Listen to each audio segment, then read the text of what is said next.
आपल्या यूट्यूब चॅनलमध्ये तुम्हा सगळ्यांचं खूप खूप स्वागत आहे. TET देणाऱ्या माझ्या सर्व मित्रमैत्रिणींना, शिक्षक बंधू भगिनींना या ठिकाणी सांगणं आहे की आपण या ठिकाणी मानसशास्त्राची एक छोटीशी सिरीज सुरू केलेली आहे, ज्याच्यामध्ये आपल्या ज्या उपपत्त्या आहेत त्या क्लिअर करायच्या दृष्टिकोनातून काही ट्रिक्स म्हणा किंवा काही शॉर्टकट्स या ठिकाणी मी तुम्हाला सांगणार आहे. मग याच्यामध्ये तुम्ही बघू शकता की काल आपण थॉर्नडाईक यांच्याबद्दल जाणून घेतलं की त्यांची नेमकी थिअरी काय आहे आणि त्यांच्या संदर्भातल्या 2013 पासून ते 2025 पर्यंत कोणकोणत्या साली कोणत्या पद्धतीचे प्रश्न विचारले, त्याची उजळणी, त्याचं स्पष्टीकरण, विश्लेषण, सगळं ॲनालिसिस आपण या ठिकाणी काल थॉर्नडाईक यांच्याबद्दल केलं आहे. आज आपण कोहलर यांच्या मर्मदृष्टी उपपत्तीबद्दल या ठिकाणी जाणून घेणार आहोत. त्यामुळे प्लीज चॅनलवरती नवीन असाल तर चॅनलला सबस्क्राईब करून ठेवा, जेणेकरून तुम्हाला या ठिकाणी मानसशास्त्रासंदर्भातले जे उपपत्त्या आहेत त्या उपपत्त्यांची जी संभाव्य सूची जी काही आहे, संभाव्य प्रश्नांची जी काही सूची आहे ती या ठिकाणी तुम्हाला एक्झामच्या आधी या ठिकाणी मिळेल. त्यामुळं या ठिकाणी चॅनलवरती नवीन असाल तर चॅनलला नक्की सबस्क्राईब करा. चला तर मग सुरू करूयात. आजचा आपला नवीन जो काही व्हिडिओ आहे, ज्याच्यामध्ये आपण बघणार आहोत की कोहलर यांची मर्मदृष्टी उपपत्ती. आता कोहलर हे जे काही होते हे गेस्टाल्टवादी होते. आता गेस्टाल्टवादी याचा अर्थ काय, तर गेस्टाल्ट याचा अर्थ समदृष्टी म्हणजे पूर्णाकृती ज्याला आपण म्हणतो. त्यांच्या मते आपण कोणत्याही गोष्टीचे आकलन तुकड्या तुकड्यात न करता ते पूर्ण स्वरूपात करायला पाहिजे. म्हणजेच काय, तर या ठिकाणी एखाद्या गोष्टीचं आकलन जे काही आहे ते जर तुम्ही तुकड्या तुकड्यांमध्ये केलं तर ते लक्षातही त्याच पद्धतीने राहणार. या ठिकाणी मला एक छोटीशी गोष्ट सांगायची आहे तुम्हाला. त्या आंधळ्यांची गोष्ट माहीत असेल बघा, 5 आंधळ्यांची. जेव्हा 5 आंधळ्यांना हत्ती बघायला सांगितला जातो, आता आंधळे बघणार नाहीत, बरोबर आहे, तर त्यांना हत्तीला स्पर्श करून हत्ती कसा आहे याचं वर्णन करा जेव्हा असं सांगितलं जातं, तेव्हा ज्याच्या हाताला शेपूट लागली तो म्हणाला की हत्ती खराट्यासारखा आहे. ज्याच्या हाताला पाय लागला तो म्हणाला की हत्ती खांबासारखा आहे.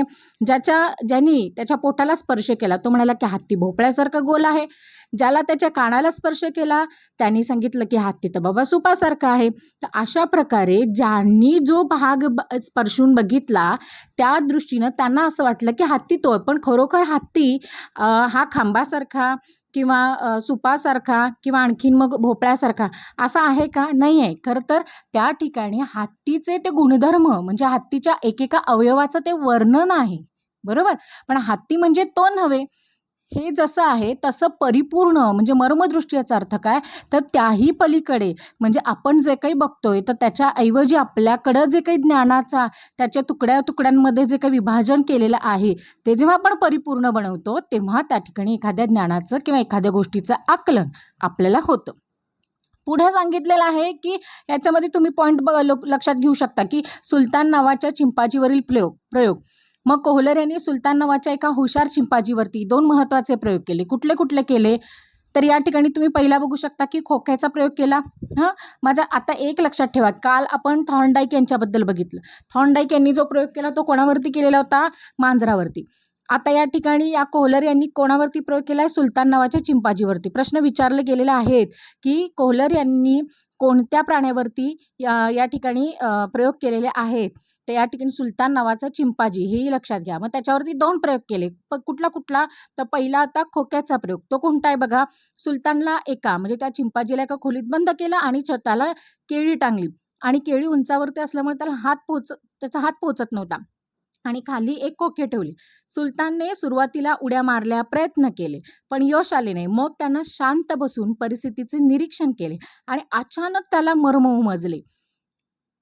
एक आयडिया म्हणजे सुचली म्हणा किंवा त्याला एक मार्ग सुचला की त्यानं एकावर एक खोके रचले आणि केळी मिळवली. त्याच्यानंतर दुसरा या ठिकाणी तुम्ही बघू शकता प्रयोग होता काठीचा प्रयोग. दुसऱ्या प्रयोगामध्ये 2 काठ्या त्यांना म्हणजे 2 काठ्या दिल्या ज्या एकमेकांना जोडल्या जाऊ शकत होत्या आणि केळी पिंजऱ्याबाहेर होत्या आणि सुलतानने दोन्ही काठ्या जोडून लांब एक काठी बनवली आणि केळी खेचून घेतली. म्हणजे हे 2 प्रयोग, एक म्हणजे काठीला काठी जोडून आणि दुसरा होता खोक्यावर खोका ठेवून. आणि दोन्ही प्रयोगामध्ये त्यांनी चिंपांजी हा जो काही माकड आहे किंवा सुलतान नावाचा चिंपांजी जो काही आहे तो या ठिकाणी वापरला होता किंवा तो प्राणी या ठिकाणी होता. आता यामध्ये त्यांनी सांगितलेलं आहे बघा, मर्मदृष्टी अध्ययनाचे मुख्य टप्पे.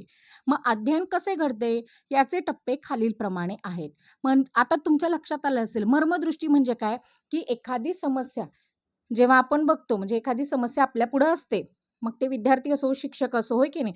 तर त्या समस्येचं उत्तर, उकल जे काही आहे ते शोधत असताना किंवा ती जी त्याची जी आपण जी करत असताना जी काही धडपड करतो, ती जी काही धडपड आहे, ती धडपड करताना आपल्याला जी उकल, आपल्याला जी काही योजना, उपाय जे सापडतात, ती म्हणजे मर्मदृष्टी. ठीक आहे. मग आता या मर्मदृष्टीचे मुख्य टप्पे आहेत. मग ते कसे घडतात? ते टप्प्या-टप्प्याने यांनी सांगितलेलं आहे. तर पहिला टप्पा काय आहे बघा, ध्येय. समोर काहीतरी साध्य करायचे आहे. उदाहरणार्थ काय? केळी मिळवायचं आहे. हो. आता आपल्याला काय साध्य करायचं आहे, की टी-ई-टीमध्ये खूप चांगले मार्कांनी मेरिटमध्ये यायचं आहे. हो की नाही? आता पहिलं त्याच्यानंतरचा दुसरा टप्पा आहे तो म्हणजे अडथळा. ध्येय गाठण्यासाठी अडचणी असणे. ऑब्व्हियस आहे. आता सगळे जे काही या ठिकाणी व्हिडिओ बघतायत, ते मी 100% सांगते, की तुम्ही सर्व्हिस करत असणार आहात. तुमच्या रोजची जी काही तुमची सर्कस आहे, ती संपवून तुम्ही वेळात वेळ काढून या ठिकाणी बसलेला आहात. बरोबर? तर या ठिकाणी अडथळा, आता ध्येय गाठण्यासाठी अडचणी तर या असणारच आहेत. होय की नाही? तिसरा जो काही आहे तो म्हणजे संपूर्ण परिस्थितीचं बारकाईनं निरीक्षण करणं. बघा ही गोष्ट किती महत्त्वाची आहे. मला यातली ही गोष्ट खूप आवडली. जेव्हा आपलं ध्येय असतं अडचणीसाठी ह्या सगळ्या गोष्टी लोकांना दिसतात, आपल्याला जाणवतात. पण त्या पाठीमागं त्या समस्येचं, ज्या गोष्टीकडे आपण बघतोय, त्याचं निरीक्षण करणं, त्याची स्ट्रॅटेजी काय आहे हे समजून घेणं खूप महत्त्वाचं आहे. म्हणजे काय, तर संपूर्ण परिस्थितीचं बारकाईनं निरीक्षण करायचं. म्हणजे नेमकी परिस्थिती काय आहे? आपण काय केल्यानंतर कोणत्या मार्गाने हे जे काही याचे उपाय म्हणजे तोडगे केल्यानंतर ह्याला उपाय होणार आहे. मग आता जसं की तुम्ही या ठिकाणी वेगवेगळे नोट्स, पी-डी-एफ असतील म्हणा, क्लासेस असतील म्हणा, बॅचेस, माझ्यासारख्यांचे व्हिडिओज तुम्ही बघत असाल, हो की नाही? या सगळ्या गोष्टींचं तुम्ही काय करताय? निरीक्षण करताय. आणि अचानक आता पुढचा आहे तो म्हणजे अचानक बोध होणे. जे काय म्हणजे समस्येवरती अचानक तोडगा सुचतो. यालाच काय म्हणतात मर्मदृष्टी. म्हणजे या आणि त्याच्यानंतर पुढचा टप्पा आहे तो म्हणजे अंमलबजावणी. आता सुचलेल्या कल्पनेनुसार आपण काय करायचं आहे? कृती करणं. तर आणि तरच आपण काय करू शकतो या ठिकाणी आपलं जे काही ध्येय आहे ते साध्य करू शकतो. म्हणजे मर्मदृष्टीचे किती टप्पे आहेत बघा या ठिकाणी? ध्येय, अडथळा, निरीक्षण, अचानक बोध आणि अंमलबजावणी. तुम्ही एक लक्षात ठेवा बरं का, अचानक बोध आहे की नाही, अचानक म्हणजे सडन हा जो काही शब्द आहे, तो मर्मदृष्टी आणि कोहलर याच्याशी खूप जवळचा संबंध असणार आहे बरं का. त्यामुळे मर्मदृष्टी म्हटलं की नाही, तर कोहलर लक्षात ठेवायचा आणि कोहलर लक्षात ठेवायचं असेल, तर त्या ठिकाणी अचानक होणारा बोध, ही जी काही गोष्ट आहे म्हणजे सडन रिअलायझेशन ज्याला आपण म्हणतो, तर ते या ठिकाणी खूप म्हणजे खूप महत्त्वाचं आहे. एकदम अचानक असा शब्द परीक्षेत जरी आला, तर पुढे गेल्यावर मी तुम्हाला ट्रिक सांगणार आहे. तर त्याच्यावरून सुद्धा तुम्ही बऱ्यापैकी गेसिंग करू शकता. पण त्या अगोदर ही जी काही कोहलरची जी काही संकल्पना आहे, उपपत्ती आहे, ती आपल्याला समजून घ्यायची. पहिलं तर हे कळालं, की तुम्हाला कोहलरनी कोणत्या प्राण्यावरती प्रयोग केलेले होते? चिंपांझी, माकड. त्याचं नाव काय होतं? तर या ठिकाणी सुलतान होतं. सुलतानवरती कोणते 2 प्रयोग केले?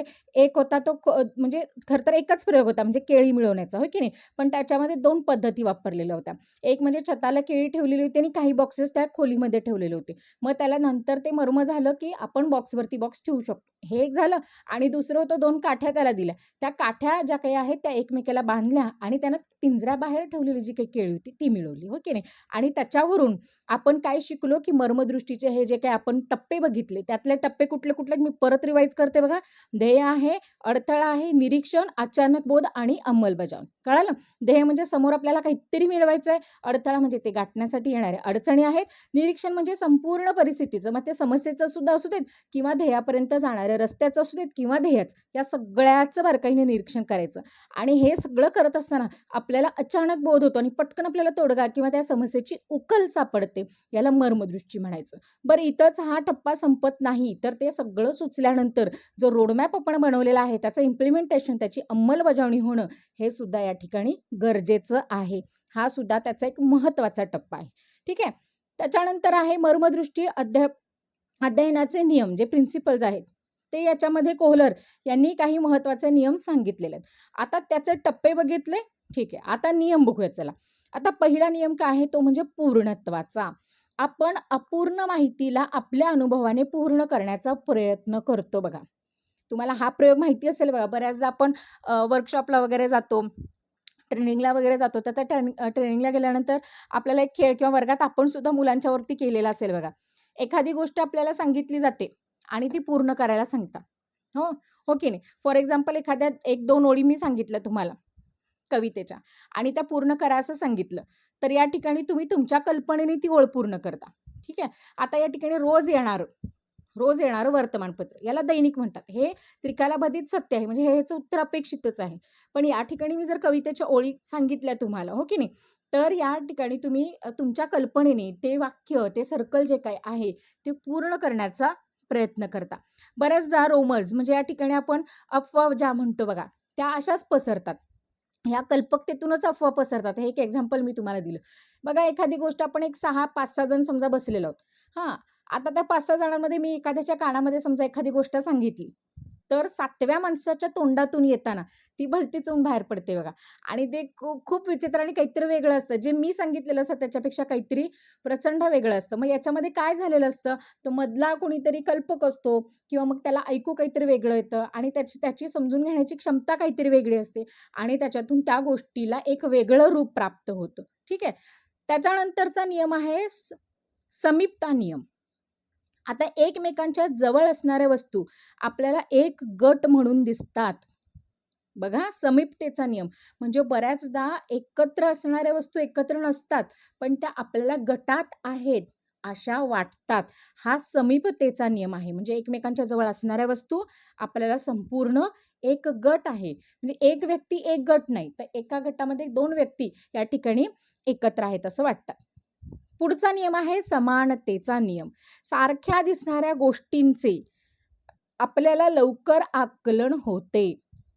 बघा सारख्या दिसणाऱ्या 2 गोष्टींचं पटकन आकलन होते. फॉर एक्झाम्पल मी बऱ्याचदा सायकल आणि आपल्या मोपेडचं किंवा सायकल आणि बाईकचं उदाहरण या ठिकाणी का घेते? कारण त्या 2 सारख्या दिसणाऱ्या गोष्टी आहेत. बरोबर? आणि त्या सारख्या दिसणाऱ्या गोष्टी असल्यामुळं आपल्याला त्या गोष्टीचं आकलन म्हणजे ती गोष्ट शिकत असताना प्रॉब्लेम येत नाही बघा. बऱ्याचदा मी तुम्हाला सांगते, की पेन्सिल म्हणजे सिस पेन्सिल जी आहे ती आणि पेन ह्या सारख्या दिसणाऱ्या गोष्टी असतात. आहे की नाही? आता बघू शकतो आपण मेकॅनिकल पेन्सिल ज्या असतात त्या पेनासारख्या दिसत असतात अगदी हुबेहूब. पण त्या वापरायला बऱ्यापैकी सारख्याच असतात. म्हणून या ठिकाणी आपल्याला काय होतं या ठिकाणी समानतेचा नियम म्हणजे सारख्या दिसणाऱ्या गोष्टीमुळे आपण लवकर त्या गोष्टींचं काय होतं आकलन होतं. त्यानंतर सातत्याचा नियम. यामध्ये सांगितलेलं बघा एखादी गोष्ट एका क्रमाने जात असेल, तर ती समजणं सोपं जातं. जसं आपण काल बघितलेलं आहे पाढे म्हणा, कविता म्हणा, जर आपल्याला छान पद्धतीने लक्षात राहायच्या असतील, तर त्या ठिकाणी सातत्यानं आपण काय केलं पाहिजे, पाठपुरावा केला. कन्सिस्टन्सी असली पाहिजे, सराव असला पाहिजे. आजही तुम्ही या ठिकाणी बसलेला आहात, तुम्हाला टी-ई-टीला चांगले मार्क्स मिळवायचे आहेत, या उद्देशाने तुम्ही हा व्हिडिओ बघत आहात, बरोबर आहे? तर हे करत असताना तुमच्यामध्ये सातत्य हवं, कुठलेही प्रॉब्लेम येणारच. उलट मी तर म्हणेन, की तुमचं एरवीचं जे रुटीन लाईफ आहे, त्यापेक्षा जास्त अडचणी येणार आणि ते अपेक्षितच धरा तुम्ही. ठीक आहे. पण त्यामध्ये तुमची जी काही कन्सिस्टन्सी आहे, ती या ठिकाणी तुटायला नाही पाहिजे. पुढचा नियम त्यांनी सांगितलं, की याचं शैक्षणिक महत्त्व काय? आता या ठिकाणी हे 4 नियम त्यांनी सांगितले लक्षात आलं. आता हे झाल्यानंतर या सगळ्याचं जे काही शैक्षणिक महत्त्व आहे, म्हणजे टी-ई-टीसाठी हे अत्यंत महत्त्वाचं आहे, की शिक्षक म्हणून कोहलरची उपपत्ती जी काही आहे, ती खालील कारणासाठी आपल्यासाठी का महत्त्वाची आहे मग? हे आपल्या जीवनात आपण इम्प्लिमेंट केलं. पण एक शिक्षक म्हणून मला हे किती उपयोगाला पडू शकतं मुलांच्या समस्या सोडवताना. कारण का मुलांचं म्हणजे जे काही अध्ययन आहे त्यामध्ये अडथळा येऊ नये याच्यासाठी हे कितपत उपयोगी आहे, एक माणूस घडवताना हे कितपत योग्य आहे, हे बघणं या ठिकाणी गरजेचं आहे. तर या ठिकाणी बघा पहिलं सगळ्यात महत्त्वाचं ते म्हणजे पोपट पंचीला विरोध. ही उपपत्ती पाठांतरापेक्षा आकलन, अंडरस्टँडिंगवरती भर देते. अगदी बरोबर आहे. कारण जेव्हा एखादी गोष्ट तुम्ही नुसतीच तोंडपाठ करता, रट्टा मारता, तेव्हा ती विसरण्याची, त्यात चुका होण्याची शक्यता जास्त असते. त्यापेक्षा ती समजून घेणं जास्त महत्त्वाचं आहे. लक्षात आलं? एखादी गोष्ट, एखादं गणित आहे, तर ते आपण गणित पाठ करू शकतो का? नाही करू शकत. बरोबर आहे. पण त्याच्यासाठी ते समजून घेणं गरजेचं आहे. कारण तिथं यावेळी मी एखादं उदाहरण देऊन मुलांना सांगितलं, पण पुढच्या वेळेस जेव्हा अंक बदलतील, तेव्हा ते अंक बदलल्यानंतर मुलांना ते त्याच पद्धतीनं समजलेलं असेल व्यवस्थित, तर ते सोडवू शकतात. दुसरं आणखीन एक उदाहरण आपण घेऊ शकतो बघा, की जर या ठिकाणी आकलन महत्त्वाचं असेल, तर बाकी भाषा विषयांचं पण तेच आहे. आता व्याकरणामध्ये बघा बरं, तर व्याकरणामध्ये इंग्रजीमधलं व्याकरण बघा, आता इंग्रजीमध्ये ॲक्टिव्ह वॉईस, पॅसिव्ह वॉईस असेल म्हणा किंवा आपल्या मराठीमध्ये अलंकार असतील म्हणा. हे सगळे ह्या सगळ्या ज्या काही गोष्टी आहेत, त्या पाठ करून होणार आहेत का? अलंकाराची मला व्याख्या तोंडपाठ आहे. उदाहरणं मला तोंडपाठ आहेत. हो की, परंतु ते नेमकं काय आहे हे समजल्याशिवाय तुम्हाला काय होणार नाही, या ठिकाणी उकल कळणार नाही किंवा तुम्ही सक्सेस होणार नाही. त्याच्यानंतरचं दुसरं आहे ते म्हणजे समस्या निवारण. विद्यार्थ्यांमध्ये विचार करायची आणि समस्या सोडवण्याची क्षमता विकसित करणं. बरोबर आहे. कारण आपण एक माणूस घडवते फक्त मार्क मिळवण्यासाठी चा विद्यार्थी आपण या ठिकाणी घडवत नाही आहोत, लक्षात ठेवा. भविष्याची एक पिढी घडवतोय. त्याच्यामुळे समस्या निवारण जे काही आहे, ते विद्यार्थ्यांच्यामध्ये ती क्षमता निर्माण व्हायला पाहिजे. आज आपण बघतोय की अगदी छोट्या-मोठ्या कारणासाठी मुलं आत्महत्या करतात, गुन्हेगारीकडे वळतात, व्यसनांच्याकडे वळतात. हट्टी होत ती प्रचंड, एकाग्र होत नाहीयेत. तर या सगळ्यांच्यावरती काय उपाय आहे, की मुलांच्या समोरच अशा छोट्या-छोट्या समस्या आणि मग ती सोडवण्याच्यासाठी क्षमता त्यांच्यामध्ये आपण वृद्धिंगत केली पाहिजे. मूल पडलंय तर पडू देत. आपण बऱ्याचदा सांगते आई, की दिव्याला हात लावू नको ते आहे. पण तरीसुद्धा मूल ऐकत नाही. ते त्याच्याजवळ जातं. हे कधी असतं? जेव्हा ते शाळेत जायच्या आधीची ही घटना असते बरं का. म्हणजे याच्यावरून आपल्याला कळतं, की विद्यार्थी हा खूप उत्सुक असतो. एखादी गोष्ट जाणून घेण्यासाठी त्याची जिज्ञासा प्रचंड असते. मग अशा वेळेस एखादी गोष्ट करू नको याच्यापासून परावृत्त करण्याऐवजी त्याच्यापुढे असा एखादा कृत्रिम परिस्थिती त्याच्यापुढे निर्माण करा, जेणेकरून खरोखर आपल्या आयुष्यामध्ये जर आपण असं केलं, दिव्याचा चटका एक वेळ परवडेल, ती घाव, ती जखम एक वेळ भरून निघेल. परंतु चुकीच्या संगतीचा परिणाम काय होऊ शकतो? मी एक उदाहरण देते या ठिकाणी. तर त्याचा काय परिणाम होऊ शकतो? याच्यासाठी एखादी कृत्रिम परिस्थिती निर्माण करून, समस्या निर्माण करून आपण सहज विद्यार्थ्याला काय करू शकतो? छान पद्धतीने समस्या सोडवण्यासाठी त्याला काय करू शकतो? प्रोत्साहित करू शकतो. कारण आपल्याकडं ते जो काही सेन्स आहे समस्या सोडवण्याचा, हा पूर्वीपासून आहे, लक्षात ठेवा. म्हणून तर माणसाची प्रगती झाली, माणसाचा विकास झाला हे विसरू नका. त्यामुळे ती उकल, ती गोष्ट असते. फक्त तिला केक मिळणं किंवा फक्त तिला प्रोत्साहन मिळणं हे गरजेचं आहे. पुढचं आहे सूत्र ते म्हणजे अध्यापन करताना नेहमी पूर्णाकडून अंशाकडे या सूत्राचा वापर करावा. उदाहरणार्थ, आधी पूर्ण कविता शिकवणं आणि मग त्यातील कडवं स्पष्ट करणं. बघा, म्हणजे पूर्णाकडून अंशाकडे. म्हणजे पूर्णत्वाकडून सूक्ष्मतेकडे तुम्ही जाऊ शकता. एकदम मी सूक्ष्मपणे जर शिकवू लागले कविता, एक-एक लाईन, एक-एक शब्द याचा अर्थ जर सांगू लागले, तर मुलं बोर होणार आहेत. आधी त्यांना ढोबळमानाने सांगितलं पाहिजे, की या कवितेचा अर्थ काय आहे? मर्म काय आहे? याच्यामध्ये आशय काय सांगितलेला आहे? आणि त्याच्यानंतर मग जेव्हा एक-एक, एक-एक, एक-एक शब्द आणि तोही अगदी रंजक आणि कल्पकतेने आपण छान हुशार असू शिक्षक, बरं का? मुलांना लळा लावायला ना तुम्ही खूप पटाईत आहात. त्यामुळे या ठिकाणी हे विसरू नका, की आपलं पहिलं ध्येय काय असलं पाहिजे, की पहिल्यांदा कविता पूर्णपणे शिकवा. पूर्णपणे शिकवा म्हणजे इन डिटेल नाही, पण त्याच्यामध्ये जे काही सार सांगितलेला आहे, आशय जो काही सांगितलेला आहे, त्याची कल्पना तुम्ही दिली गेली पाहिजे आणि त्याच्यानंतर मग word to word, line to line आपण काय केलं पाहिजे, टीचिंग केलं पाहिजे. त्याच्यानंतरचं पुढचं आहे सर्जनशीलता. विद्यार्थ्याला स्वतःहून विचार करायला लावल्यामुळं त्याची सर्जनशीलता वाढते. म्हणजे नवीन काहीतरी शोधायची जी काही क्षमता आहे ती वाढते. आपण मगाशी बघितलं तसं समस्या उकलमध्ये पण तेच घडतं. त्याची क्रिएटिव्हिटी वाढते, त्याचं इमॅजिनेशन वाढतं, हो की नाही? तर यापर्यंत तिथं घेऊन जायचं. पुढे आहे थॉर्नडाईक आणि कोहलर. बघा, काल आपण शिकलोय थॉर्नडाईक आणि आज कोहलर शिकतोय. मग या दोघांच्यामध्ये नेमका काय फरक आहे बघा. थॉर्नडाईक काय सांगतात, शरीर प्लस सराव ही यांत्रिक प्रक्रिया ते सांगतात. शरीर आहे आणि तो सराव करायचा एखाद्या गोष्टीचा. आणि इथं कोहलरनं आपल्या मानसिक प्रक्रियेवरती काम केलेलं आहे बघा. बुद्धी आणि मर्मदृष्टी. मर्मदृष्टी याचा अर्थ काय, तर उकल. हे लक्षात घ्या. एखाद्या समस्येवरती उकल काढणं. मग ते उकल काढत असताना आपलं डोकं जिथं-जिथं आणि ज्या पद्धतीनं पळतंय, चालतंय, त्या सगळ्या गोष्टी ज्या काही आहेत, त्याच्यातून आपली सर्जनशीलता वाढते, लक्षात ठेवा. एक नोकरी गेली तर दुसरी नोकरी शोधण्यासाठी किंवा दुसरा धंदापाणी आपण करण्यासाठी काय-काय नवीन गोष्टी करतो. ह्या ज्या काही आहेत, त्या म्हणजे मर्मदृष्टीची उकल. लक्षात आलं? त्याच्यानंतर पुढे आहे कोहलरची उपपत्ती अचानक. हां, एक गोष्ट मी मगाशी म्हणाली होती की नाही, अचानक म्हणजे सडनली हा शब्द खूप महत्त्वाचा आहे. परीक्षेत जर समस्येचा उलगडा अचानक झाला, असा असेल, तर मात्र डोळे झाकून ते मर्मदृष्टी आहे असं उत्तर निवडायचं आहे. लक्षात आलं? म्हणजे समजा एखादी समस्या दिली तर पुढे गेल्यानंतर आपल्याला प्रश्न पण बघायचे आहेत बरं का. कुठल्या साली आलेले आहेत ते सगळं तिथं डिटेलमध्ये सांगितलेलं आहे, विश्लेषण केलेलं आहे. मी परत सांगते, जागे राहा, जागते राहो, नोट्स काढा. नुसतंच व्हिडिओ बघत बसू नका. तुमच्याकडे तुमच्या हाताने लिहिलेले नोट्ससुद्धा असणं गरजेचं आहे. या ठिकाणी सगळ्यात मोठी ट्रिक दिलेली आहे ते म्हणजे समस्येचा उलगडा अचानक झाला. बघा, अचानक हा तर आहे. मी मगाशी म्हणाले होते की नाही अचानक शब्द, पण तो कसा असला पाहिजे, तर समस्येचा उलगडा अचानक झाला, असा उल्लेख जर असला, तर ते 100% काय असणार आहे, मर्मदृष्टी हे त्याचं उत्तर असणार आहे. त्याच्यानंतर आता या ठिकाणी एक संकल्पना आहे बघा. गेस्टाल्ट. मगाशी आपण शिकलो की नाही गेस्टाल्ट याचा अर्थ नेमका काय?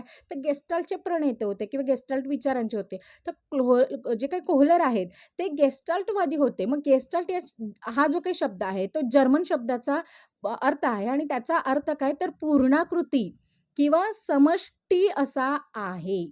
लक्षात आलं? समष्टी असा त्याचा अर्थ आहे. लक्षात आलं?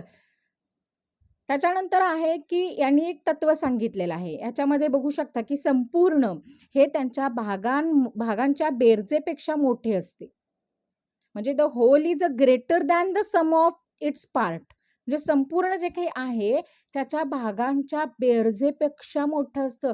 एखाद्या गोष्टीकडं जर पूर्णत्वाने बघायचं म्हटलं, तर त्याचे जे काही पार्ट्स आपण बघतो, आहे की नाही? तर त्या पार्ट्सपेक्षा ते कितीतरी पटीनं मोठं असतं. जेव्हा एखादा चेहरा पाहतो, तेव्हा आपण डोळे, नाक, ओठ यांचा वेगळा विचार न करता आधी पूर्ण चेहरा पाहतो आणि अध्यापनात ते आधी पूर्ण घटक बघून, सांगून मग ते त्याचे जे छोटे-छोटे पार्ट आहेत, ते सांगितले पाहिजेत असं कोहलरचं म्हणणं आहे. त्याच्यानंतर आहे मर्मदृष्टी अध्यापनाची वैशिष्ट्य काय आहेत? आता कोहलरच्या मते मर्मदृष्टीने होणारा अध्यापनाची काय खालील वैशिष्ट्ये आहेत ती बघूया. अचानक, समस्येचे उत्तर हळू-हळू नाही, तर एका क्षणात सुचते.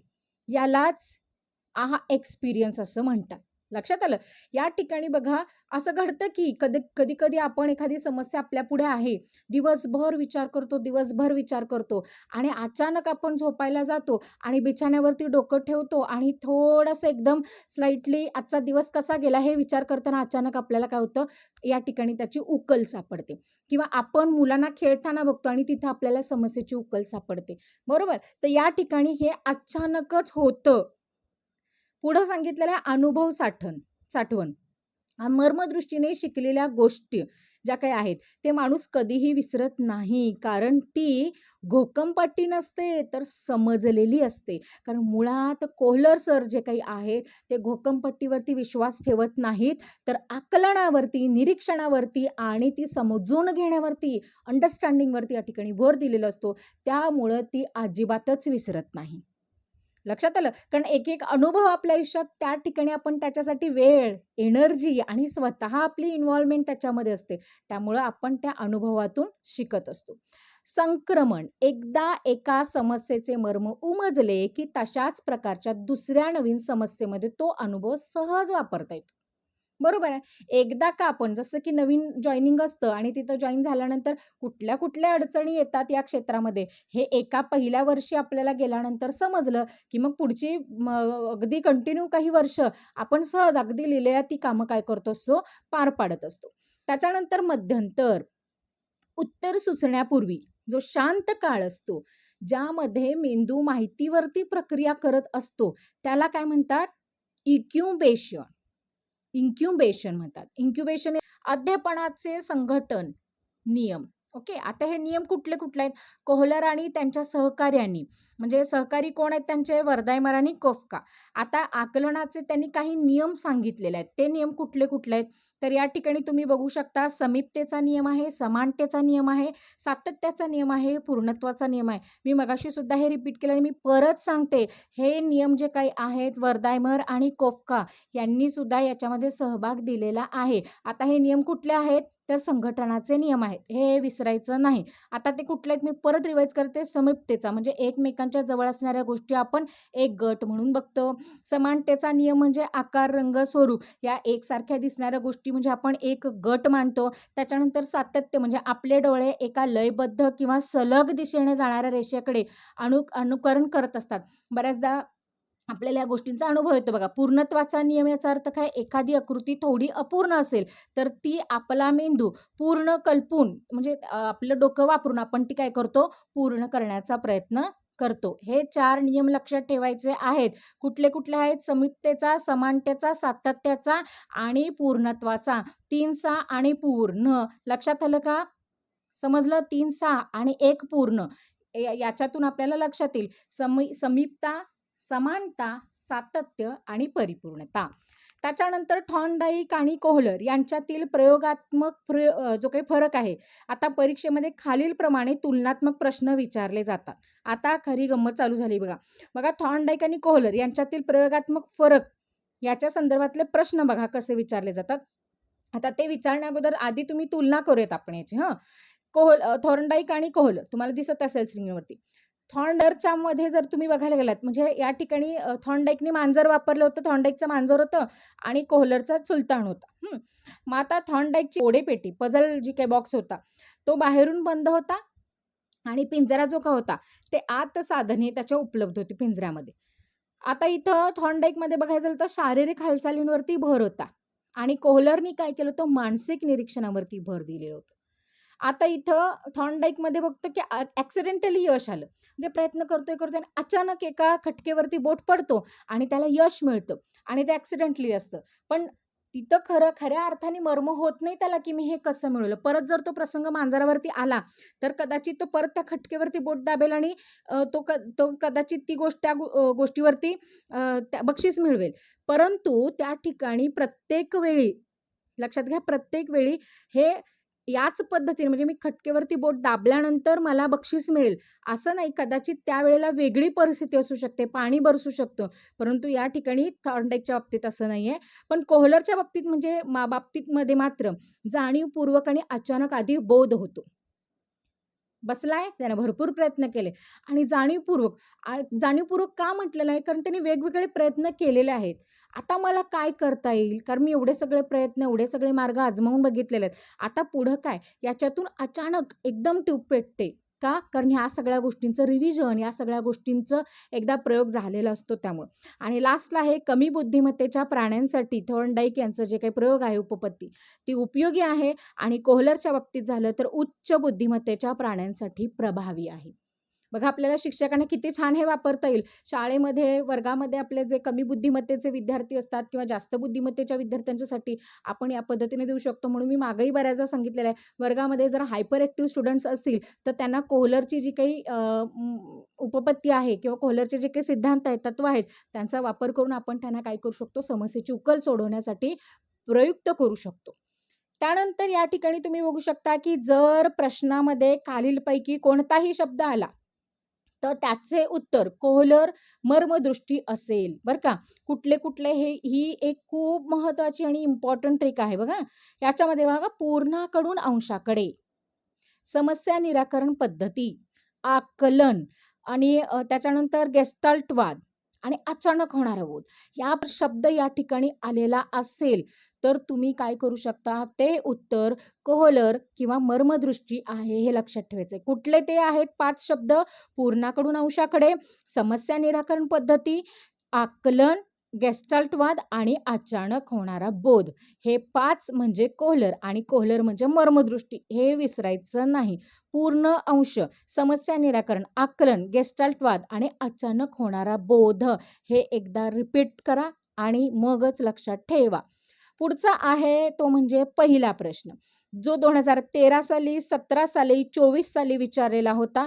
पहिला आहे पूर्णाकडून अंशाकडे, होल टू पार्ट हे अध्यापन सूत्र कोणत्या उपपत्तीवर आधारित आहे? आपण या ठिकाणी बघितले कोणाच्या उपपत्तीवर आधारित आहे? आत्ताच मी सांगितलेलं आहे. ऑप्शन आहेत, आता डोळे झाकून लिहायचंय. पण याचा अर्थ चुकीच्या ऑप्शनवरती टिक नाही करायची बरं का. पहिला आहे थॉर्नडाईक, दुसरा आहे कोहलर, तिसरा आहे स्किनर आणि चौथा आहे तो म्हणजे पॅवलं. याचं अचूक उत्तर आहे ते म्हणजे कोहलर.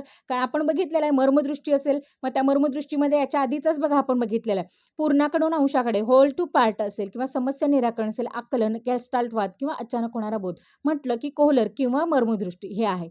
त्याच्यानंतरचा पुढचा प्रश्न आहे त्यामुळे कोहलर यांनी आपल्या प्रयोगासाठी सुलतान नावाच्या कोणत्या प्राण्याचा उपयोग केला किंवा निवड केलेली होती?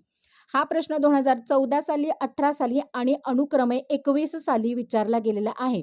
3 वर्षीय हा प्रश्न विचारलेला आहे. कुत्रा, मांजर, शिंपांझी का उंदीर? तर याचं अचूक उत्तर आहे ते म्हणजे चिंपांझी हा माकड त्यांनी त्या ठिकाणी वापरलं होतं आणि त्याचं नाव काय होतं? सुलतान असं होतं. समस्येचे मर्म अचानक लक्षात येणे म्हणजे काय हो? आत्ता बघा मगाशीच सांगितलेलं आहे की नाही, तर समस्येचं मर्म अचानक लक्षात येणे म्हणजे काय? प्रयत्न प्रमाद आहे, अभिसंधान आहे, मर्मदृष्टी आहे का अनुकरण आहे? ऑब्व्हियसली ते काय आहे? मर्मदृष्टी आहे. हा प्रश्न 2015 साली, 2020 साली आणि 2023 साली आलेला आहे. पुढचा प्रश्न आहे ते म्हणजे गेस्टाल्ट या जर्मन शब्दाचा नेमका अर्थ काय आहे? हा शब्द गेस्टाल्ट हा शब्द कोणाशी संबंधित आहे? कोहलर. कोहलर म्हणजे काय? मर्मदृष्टी. आता याचा अर्थ आपण काय बघितलेला आहे? प्रयत्न म्हणजे आहे का? चुकीचा सराव आहे का? प्रतिसाद आहे का? का मग पूर्णाकृती आहे? याचं अचूक उत्तर आहे ते म्हणजे पूर्णाकृती. कारण गेस्टाल्ट या हा शब्द जो काय आहे तो जर्मन आहे आणि त्याच्या जर्मनमध्ये अर्थ काय होतो? तर पूर्ण असा त्याचा अर्थ होतो. हा 2 वर्षी विचारले गेलेले 2016 साली आणि 2022 साली. पुढचा प्रश्न आहे तो म्हणजे एखाद्या गणिताचे उत्तर सुचण्यापूर्वीचा जो शांत काळ असतो, बघा याची पण चर्चा आपण मागे केलेली आहे. याचा म्हणजे हा जो शांत काळ असतो, ज्यामध्ये विचारांची प्रक्रिया सुरू असते, त्याला कोहलरच्या भाषेत काय म्हणतात? सराव म्हणतात, उपवन काळ म्हणतात, विस्मरण म्हणतात का मग प्रेरणा म्हणतात? याचं अचूक उत्तर आहे ते म्हणजे उपवन काळ. लक्षात घ्या कारण त्याच्यामध्ये आपण आपल्या डोक्यामध्ये जे वेगवेगळे पर्याय या समस्येसाठी किंवा ही उकल काढण्यासाठी आपण वापरूया म्हणून म्हणत असतोय, तेव्हा आपण वेगवेगळ्या पद्धतीने ती क्रिया ऑलरेडी मनामध्ये किंवा डोक्यामध्ये ही क्रिया पूर्ण करत असतोय. त्याला उबवण्याचा काळ असं म्हटलेलं आहे. हा प्रश्न 2024 साली, 25 साली विचारला गेलेला आहे. पुढचं आहे ते म्हणजे त्या ठिकाणी आपण परत एकदा थोडंसं बघूया या ठिकाणी. प्रश्न झाल्यानंतर काही वेळेला असं मी सांगितलेलं आहे. यामध्ये बघा उपपत्तीचं नाव काय आहे? मर्मदृष्टी. ठीक आहे. त्याच्यानंतर हे कुठल्या वादाशी संदर्भात आहे? तर गेस्टाल्ट वाद आहे. मुख्य प्रयोग कोणावरती केलेला आहे? मुख्य प्रयोग जो काही तो सुलतान चिंपांझी माकडावरती केलेला आहे. त्याच्यामध्ये साहित्य कुठलं वापरलेलं आहे? काठी आणि खोके वापरले आहे. अध्यापनाचं सूत्र काय आहे या ठिकाणी? अंशाकडे असं त्याचं सूत्र आहे. बरोबर? आणि त्याच्यानंतर प्रक्रिया काय आहे? तर सडन फ्लॅश ऑफ आयडिया ज्याला आपण अचानक बोध होणं असं म्हणतो, ती क्रिया याच्यामध्ये आहे. मी पुन्हा सांगते, की पुन्हा एकदा रिवाईज करा. उपपत्तीचं नाव मर्मदृष्टी आहे. गेस्टाल्ट वाद याच्यामध्ये सांगितला गेलेला आहे. मुख्य प्रयोग सुलतान माकड जो काही आहे चिंपांझी, त्याच्यामध्ये साहित्य आहे, खोकी आहे, काठ्या आहेत. अध्यापनाचं सूत्र काय आहे? पूर्णाकडून अंशाकडे आहे. नियम काय आहे? समीपता, समानता, सातत्य 3 स आहेत आणि एक पूर्ण आहे. त्याच्यानंतर प्रक्रिया काय आहे? तर प्रक्रिया ऑब्व्हियसली अचानक होणारा बोध ही ती प्रक्रिया आहे. त्याच्यानंतर या ठिकाणी तुम्ही बघू शकता, की याच्यामध्ये एक फरक लक्षात ठेवायचा आहे. थॉर्नडाईक आणि कोहलर. थॉर्नडाईक यांनी काय केलेलं आहे, की शारीरिक कष्ट आणि सरावावरती भर दिलेला आहे. तर कोहलर यांनी मानसिक विचार आणि निरीक्षणावरती भर दिलेला आहे. बघा या माणसाने कोहलर यांनी मानसिकतेवरती भर दिलेला आहे आणि थॉर्नडाईक यांनी शरीरावरती भर दिलेला आहे आणि थॉर्नडाईक यांनी सरावावरती भर दिलेला आहे. तर कोहलर यांनी पण सराव सांगितलेला आहे. पण त्या अगोदर त्यांनी काय सांगितलेलं आहे, एखादी गोष्ट ती समजून घ्या. सराव करण्या अगोदर आणि मग तुम्ही करा म्हणजे सरावाचे प्रयत्न कमी होतील आणि मग यश सांगितलेलं आहे. ठीक आहे.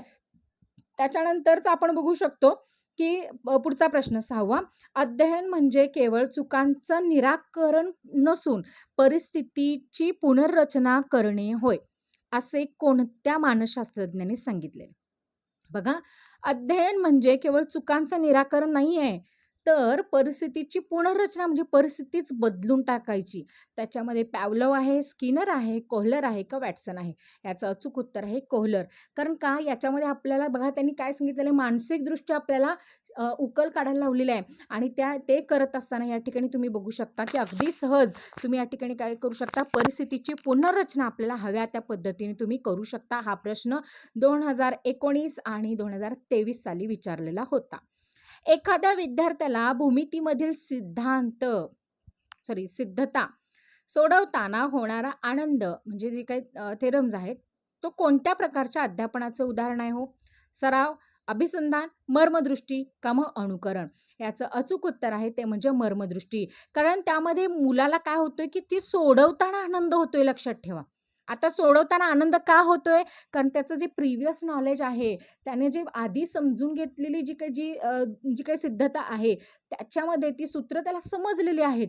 ते कसं वापरायचं हे त्याला कळालेलं आहे. त्यामुळे ते सोडवत असताना त्याला आनंद मिळतो. याचा अर्थ त्याचं या ठिकाणी काय झालेलं आहे, आकलन, अंडरस्टँडिंग छान झालेलं आहे. त्याच्यामुळे ते मर्मदृष्टीत येतं. हा प्रश्न 2017 साली आणि 24 साली विचारलेला आहे. पुढचा आहे तो म्हणजे गेस्टाल्टवादी विचारवंताच्या गटामध्ये खालीलपैकी कोणाचा समावेश होत नाही? आता दोघं जण त्याला हेल्प करायचे बघा. एक म्हणजे अ, पहिला होता तो मॅक्स वल्डहाइमर, ओके. त्याच्यानंतर कर्ट कोफका हे दोघं सुद्धा होते. ठीक आहे. आणि त्याच्यानंतर कोहलर हे स्वतः आहेत आणि मग पुढचा आहे तो म्हणजे स्किनर.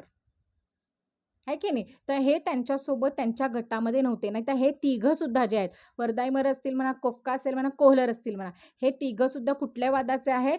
गेस्टाल्टवाद. गेस्टाल्टवाद याचा अर्थ काय? पूर्णत्वाचा वाद. ठीक आहे. तर याच्यामध्ये हा जो काही प्रश्न आहे तो 2015 आणि 21 साली विचारला गेलेला आहे.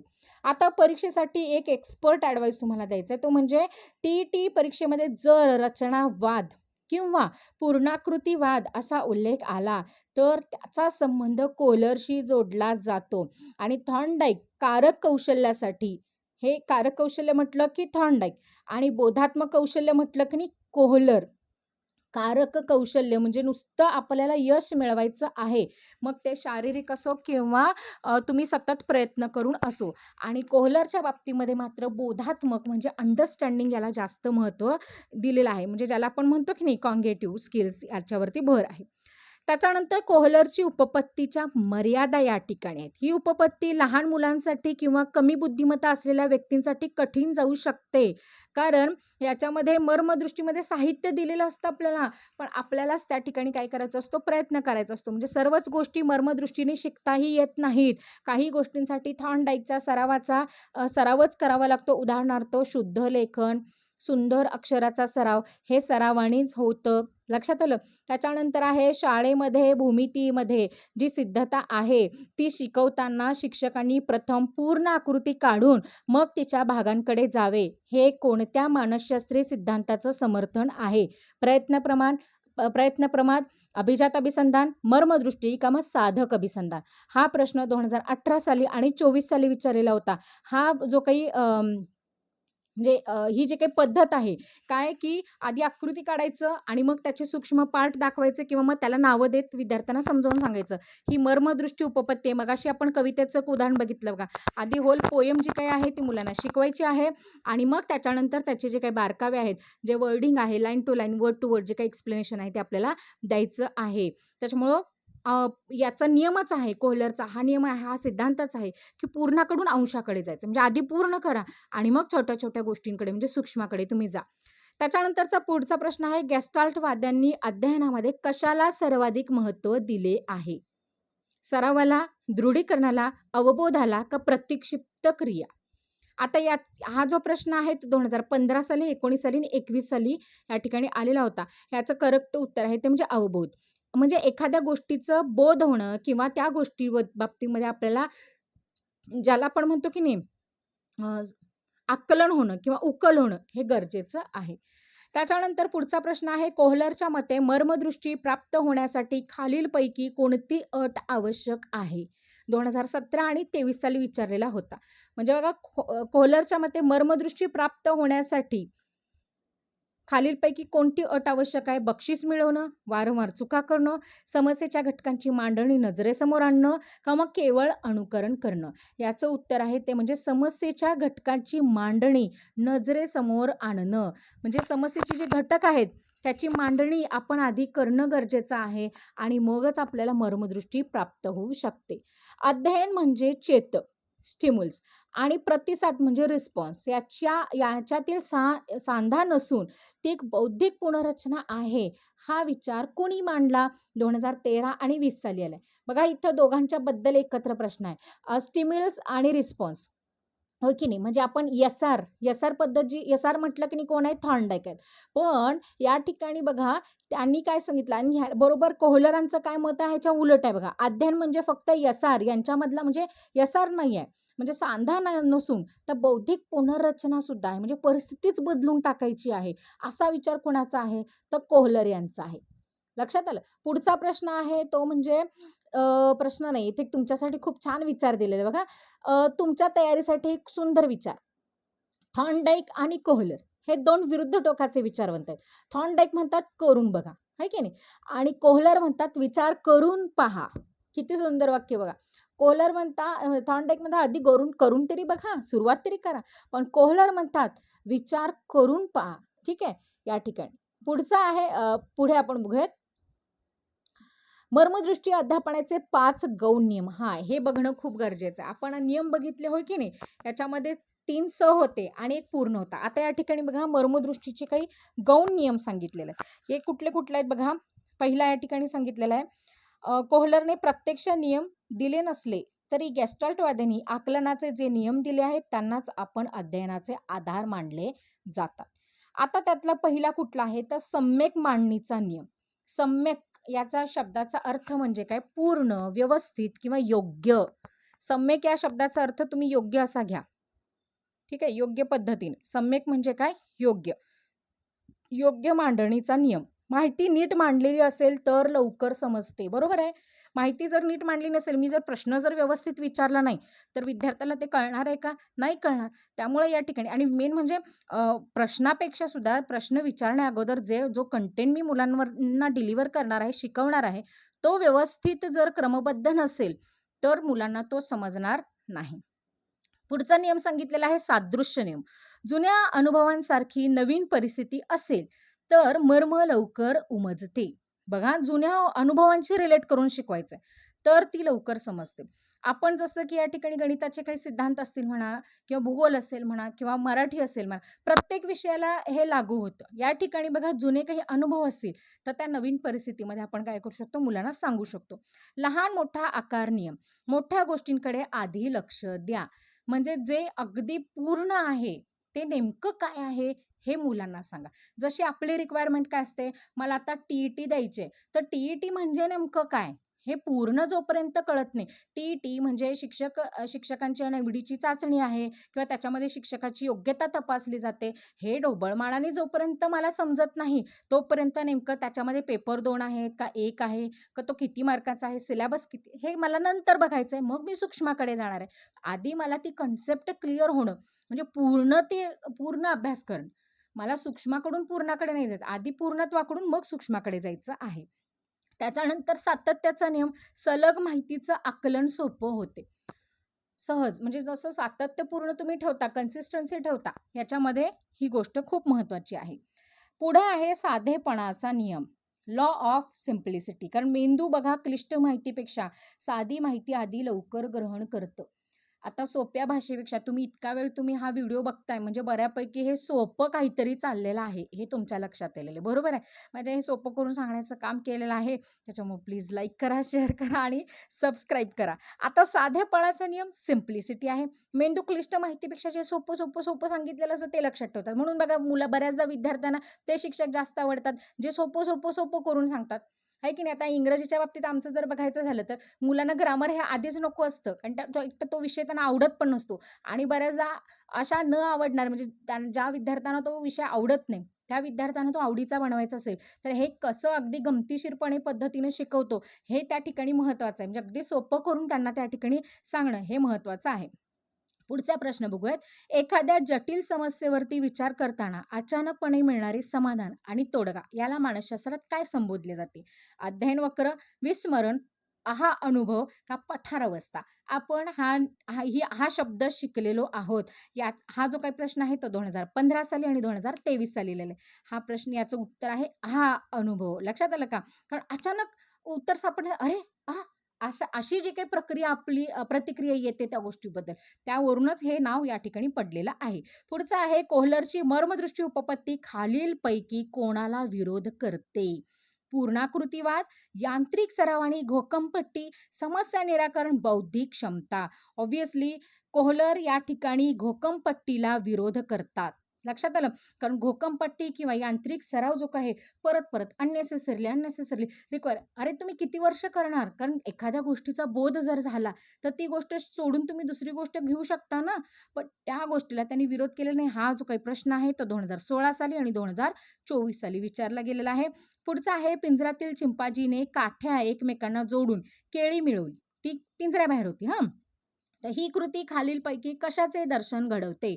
नैसर्गिक अभिसंधान, प्रयत्न प्रमाद, परिस्थितीचे संघटन का मग अनुकरण? या ठिकाणी हा प्रश्न 2014 साली आणि 2021 साली विचारला गेलेला आहे. या ठिकाणी बघा परिस्थितीचे संघटन, कारण ही गोष्ट जी काही आहे ती त्याच्याबरोबर आधी पण घडलेली आहे. केळी मिळवण्यासाठी त्याला धडपड करावी लागली. फक्त तिथं बॉक्स होते. मग आता मला काठ्या मिळाल्यात, तर मला काय करायला पाहिजे? याच्यासाठी मी काय करेन? परिस्थितीचं संघटन या ठिकाणी करेन आणि ती गोष्ट मिळवेन.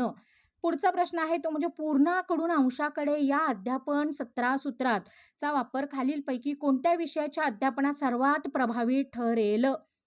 पहिला आहे व्याकरण, अंकगणित, कविता भूगोल का मग शुद्ध लेखन? आता मला सांगा या ठिकाणी पूर्णाकडून अंशाकडे जायचं असेल, ठीक आहे, तर मला हे व्याकरणात वापरून चालणार नाही. अंकगणितात सुद्धा वापरून चालणार नाही. कारण अंकगणित म्हटलेलं आहे. ठीक आहे. त्याच्यानंतर शुद्ध लेखनात सुद्धा नाही. तर कविता आणि भूगोल या विषयामध्ये कारण भूगोलामध्ये आकृत्या सुद्धा असतात. त्या पूर्ण आकृत्या काढा, समजावून सांगा. कविता पूर्ण वाचा, समजावून सांगा. ऋतूंबद्दल, पठारांबद्दल, खडकाबद्दल, मृदेबद्दल, वनांबद्दल, जिल्ह्यांबद्दल आदी माहिती सांगा. मग सूक्ष्म गोष्टींकडे जावा. म्हणजे या ठिकाणी पूर्णाकडून अंशाकडे कविता आणि भूगोल यांच्या माध्यमातून तुम्ही जाऊ शकता. आता टी-ई-टीसाठी कोहलरमधील ट्रिकी पॉइंट्स म्हणजे विशेष लक्ष देण्यासारख्या गोष्टी कुठल्या आहेत? समस्या ही पूर्ण असावी. जर विद्यार्थ्याला समस्येचा फक्त एकच भाग माहिती असेल, तर त्याला मर्मदृष्टी प्राप्त होणार नाही. त्याला संपूर्ण परिस्थिती माहिती असणं गरजेचं आहे. म्हणून बघा आपल्या रोजच्या जीवनात सुद्धा बऱ्याचदा असं होतं, की आपल्याला संपूर्ण परिस्थिती काय आहे हे माहिती असेल, अर्धवट ज्ञान असेल, अर्धवट माहिती असेल, अर्धवट समस्या माहीत असेल, तर आपल्याला मर्मदृष्टी होणार नाही. मर्मदृष्टी याचा अर्थ काय? समस्येची अचूक उकल म्हणजे मर्मदृष्टी आहे आणि परत आपण त्याच्यातून त्याच्या आधारे बाकीचं जे काही पुढे येणारी जी काही परिस्थिती आहे, म्हणजे याला आपण संघटन म्हणतो, हे की नाही? तर ती आपण या ठिकाणी करू शकतो. म्हणून या ठिकाणी हे लक्षात घ्या, की मर्मदृष्टीचा अर्थ काय आहे, की समस्या मुलांना पूर्ण माहिती पाहिजे. समस्या याचा अर्थ इथं काय घेऊ शकता तुम्ही? प्रश्न.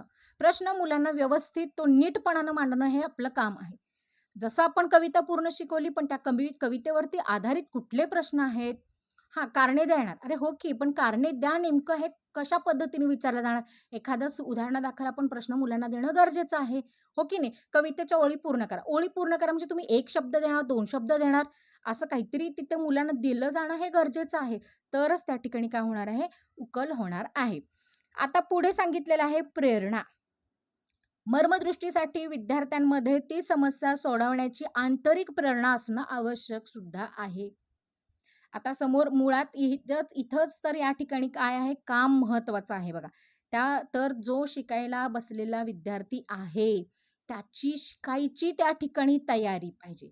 मग आता इथं थॉर्नडाईकचं जे सुरुवातीचं आपण बघितलेलं बघा, सूक्ष्म अध्यापनात आपण वापरायचो. काल आपण बघितलेलं, जर ज्यांनी व्हिडिओ नाही बघितला, त्यांनी प्लीज जाऊन तो थॉर्नडाईक सरांचा जो काही व्हिडिओ त्यांच्या संदर्भातला तयार केलेला आहे, तो जाऊन जरूर बघा.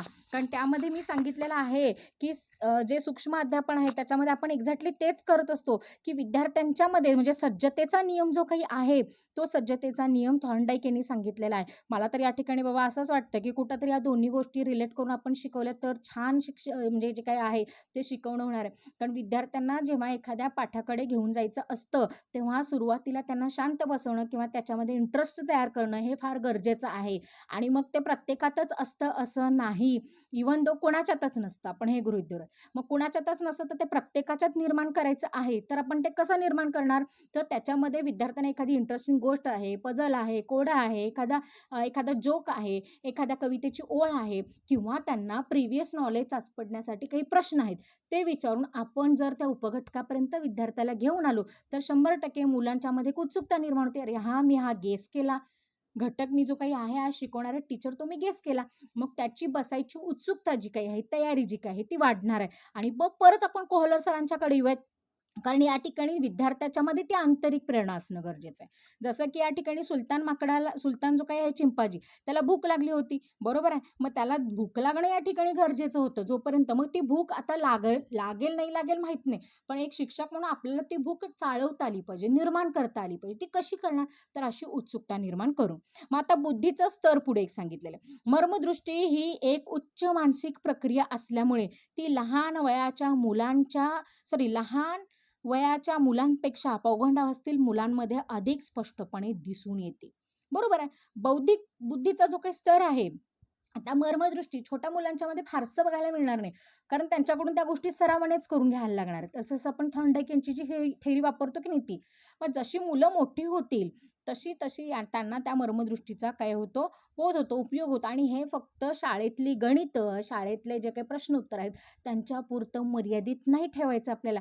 कारण पूर्ण होल लाईफमध्ये त्यांच्या त्या वयोगटामध्ये येणाऱ्या ज्या काही समस्या आहेत, त्यांच्या वाढीच्या वयामध्ये शारीरिक, भावनिक, मानसिक ह्या प्रचंड वादळाच्या कंडिशनमधून ती जात असतात.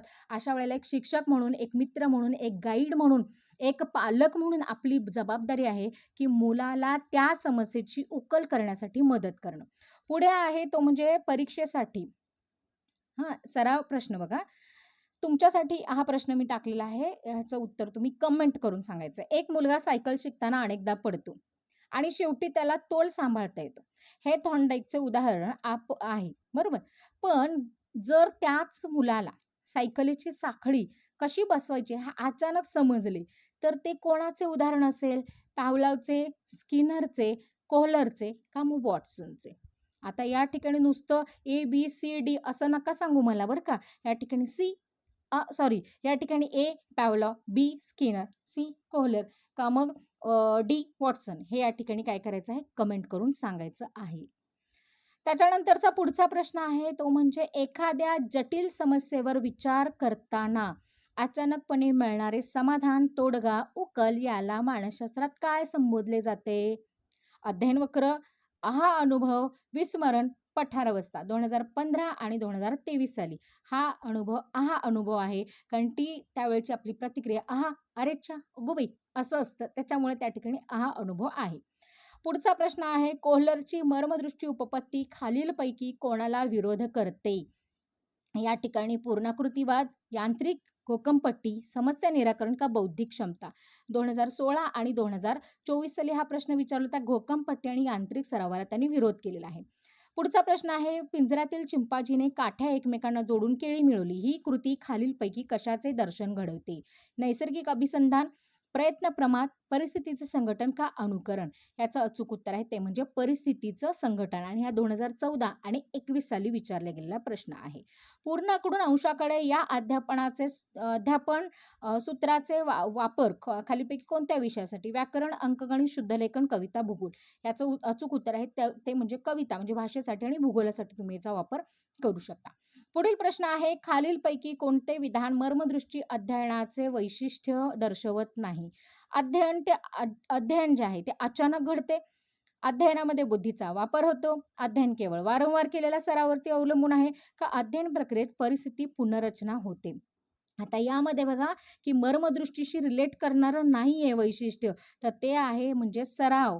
वारंवार केलेला सराव आणि उलट घोकंपट्टी आणि सरावालाच त्यांनी विरोध केलेला आहे बरं का मर्मदृष्टीने. या उलट तुम्ही बघू शकता की मर्मदृष्टीमध्ये अध्ययन हे अचानक घडतं. आपण बसलो आणि पटकन मला ह्याच्या आधीचं समजलं नाही, पण म्हणजे ही गोष्ट मात्र मला समजली, ही कन्सेप्ट मला समजली. हे जे काही आहे ते किंवा अध्ययनामध्ये बुद्धीचा वापर केला जातो.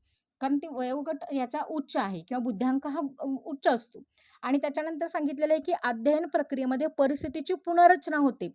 जी एक घटना आहे किंवा ती परिस्थितीच आपण काय करतो बदलून टाकतो. पुढे आहे अध्ययन प्रक्रियेमध्ये हा अनुभव खालीलपैकी कोणत्या घटकावर सर्वाधिक अवलंबून आहे? 2017 आणि 23 साली हा प्रश्न विचारलेला होता. शारीरिक क्षमता, बाह्य प्रेरणा, परिस्थितीतील घटकामधील परस्पर संबंध ओळखणे का मग केवळ पाठांतर? बघा आता या ठिकाणी पहिली गोष्ट आहे तर शारीरिक क्षमतेवरती तर मर्मदृष्टी काम करत नाही, बौद्धिक स्तरावरती काम करते हे लक्षात घ्या. बाह्य प्रेरणाचा याच्याशी काहीही संबंध नाही, कारण बाह्य प्रेरणा त्याला मिळालेली नाहीये. कारण बाह्य प्रेरणा नसते, आंतरिक प्रेरणेतून मर्मदृष्टी घडते, बरोबर. माझी तयारी असेल, मला भूक लागली असेल तरच मी खायला माझ्यापुढे अन्न मी शोधणार आहे. आणि पुढचं आहे ते म्हणजे केवळ पाठांतर. ऑब्व्हियसली घोकंपट्टी तर आपल्याला करायची नाही. पण या ठिकाणी ऑप्शन सी मात्र आहे बघा, परिस्थितीतील घटकामधील परस्पर संबंध ओळखणे. अरे हां, हे असं माझ्या बाबतीत आधी घडलंय का? मग आधी घडलं असेल तर मग मी त्यावेळी जी समस्येची उकल काढली होती, तो जर पर्याय किंवा तो जर मार्ग मी जर या ठिकाणी वापरला तर चालू शकेल का? हे डोक्यामध्ये चालणाऱ्या गोष्टी या ठिकाणी मर्मदृष्टीशी संबंधित आहेत. शाळेमध्ये भूमिती विषय शिकवताना शिक्षकांनी मर्मदृष्टी उपपत्तीचा वापर केल्यास खालीलपैकी कोणता फायदा होतो? गणिताच्या शिक्षकांसाठी आहे बरं का. आणि मला असं वाटतंय, की हा प्रश्न 26 मध्ये येणार. हां, म्हणून मी इथं बघा संभाव्य असं सुद्धा लिहिलेलं आहे. त्यामुळे तुम्ही थोडंसं टिक करून घ्या आणि हा प्रश्न लिहून घ्या आणि लक्षात ठेवा, की संभाव्यचे जे काही प्रश्न आहेत, त्याचा व्हिडिओसुद्धा लवकरच येणार आहे. परंतु त्यासाठी चॅनलवरती अपडेट राहण्यासाठी चॅनलला सबस्क्राईब करून ठेवा. 2014ला आलेला आहे, 20ला आलेला आहे आणि 26लाही येईल असं वाटतंय. बघू येईल मला 100% वाटतं बरं का. पुढे बघू ऑप्शन्स बघा. मुलं लवकर पाठ करतील. हे बघा, पहिला सांगते, की पाढे पाठ करण्याचा याच्यासाठी काही फायदा होणार नाही. का होणार नाही?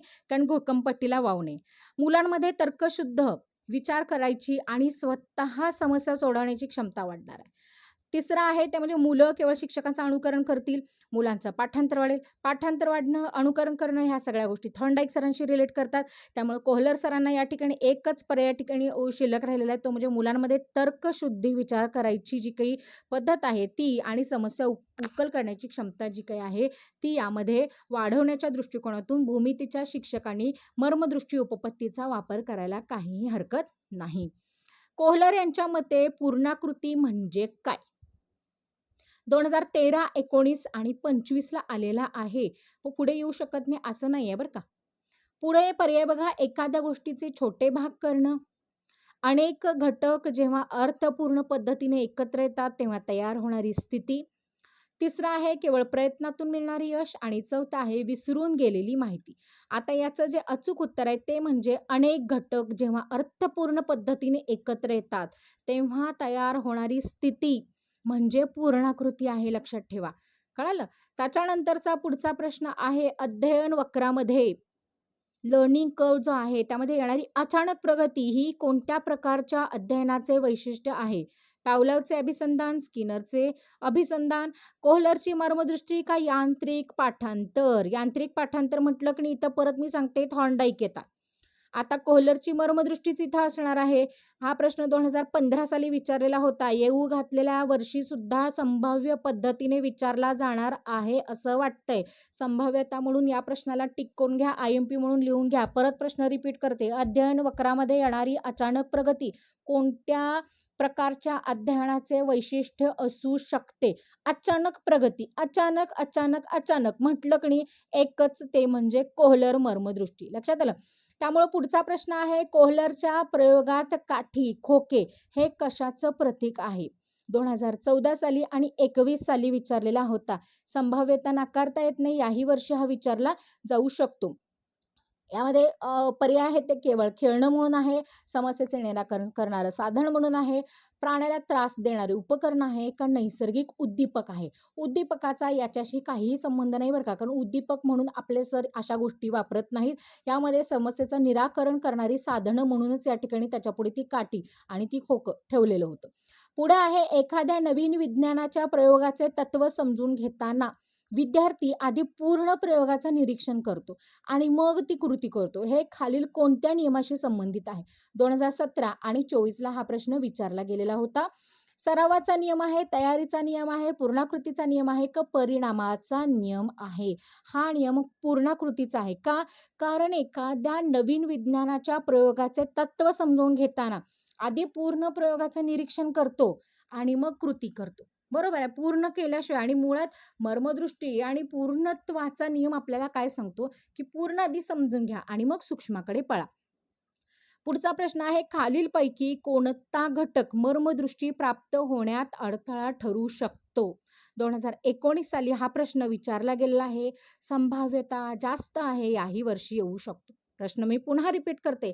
खालीलपैकी कोणता प्रश्न मर्मदृष्टी प्राप्त होण्यास अडथळा ठरतो? उच्च बुद्धिमत्ता, पूर्व अनुभव, संकुचित दृष्टिकोन का मानसिक जडता का मग समस्येची सुस्पष्ट मांडणी? लक्षात घ्या, याच्यामध्ये सगळ्यात महत्त्वाचं आहे ते म्हणजे संकुचित दृष्टिकोन आणि मानसिक जडत्व जर असेल, तर आपल्याला मर्मदृष्टी प्राप्त होऊ शकत नाही. कारण उच्च बुद्धिमत्ता असणं गरजेचं आहे, पूर्व अनुभव पण असायला पाहिजे आणि मेन म्हणजे जर समस्येची सुस्पष्ट मांडणी केली असेल, तरीसुद्धा मर्मदृष्टी होऊ शकते. पण या सगळ्यामध्ये आंतरिक प्रेरणा, आंतरिक भूकच नसेल, तर मात्र या ठिकाणी आपल्याला मर्मदृष्टी होऊ शकणार नाही. आणि त्याचंच एक द्योतक म्हणजे ऑप्शन सी या ठिकाणी दिसतोय, की काय संकुचित दृष्टिकोन आहे, मानसिक तयारीच नाही आहे शिकायची, जडत्व आहे, तर ते होणार नाही. पुढं सांगितलेला आहे, पुढचा प्रश्न आहे बघा, कोहलरने आपल्या उपपत्तीचा विचार प्रक्रियेला म्हणजे थिंकिंग प्रोसेस जे आहे, त्याला काय संबोधले आहे?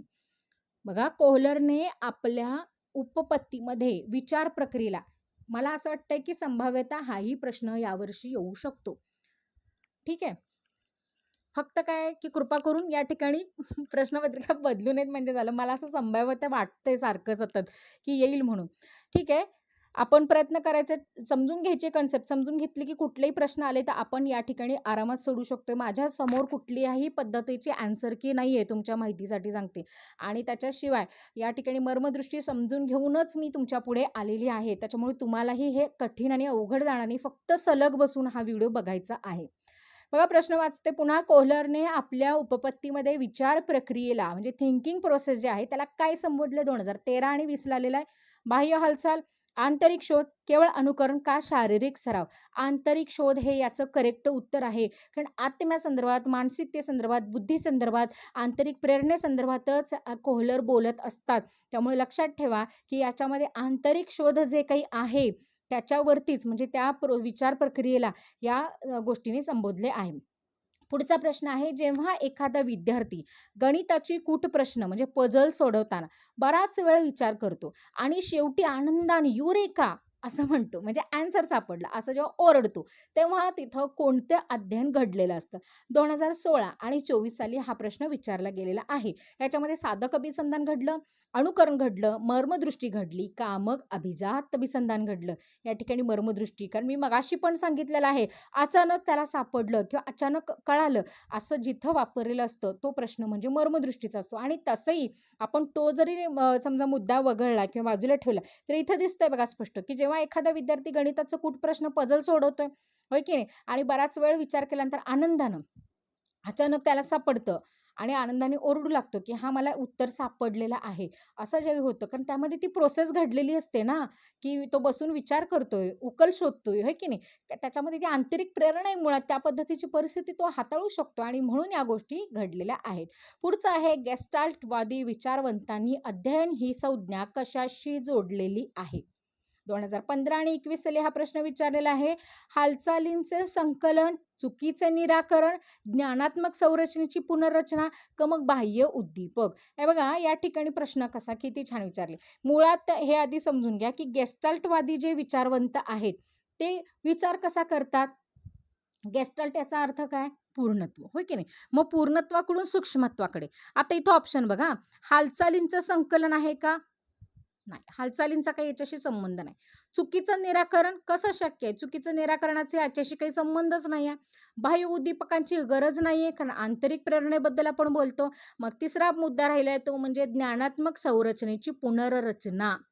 लक्षात घ्या, ज्ञानात्मक जी संरचना आहे त्याची पुनर्रचना म्हणजेच या ठिकाणी अध्ययन ही संज्ञा गेस्टाल्टवाद्यांच्या दृष्टीने मांडलेली आहे.